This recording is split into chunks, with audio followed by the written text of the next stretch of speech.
Андрей, я из города Пенза. Я прошел тренинг Павла Колесова «Управляемая интуиция.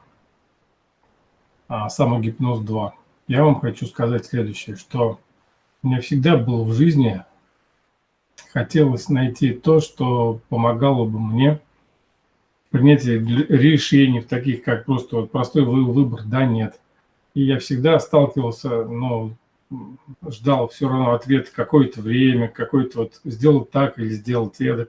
А может быть, это неправильно, а может, это правильно.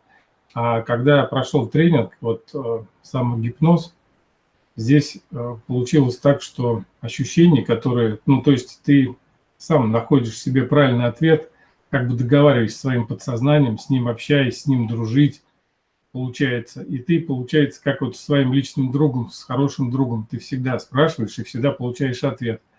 Это такое ощущение, что, не передать, это самое лучшее, что может быть, наверное, что ты всегда можешь спросить и всегда найти поддержку, всегда найти правильный ответ на решение какое-то. Мне всегда этого, допустим, не хватало в моей жизни.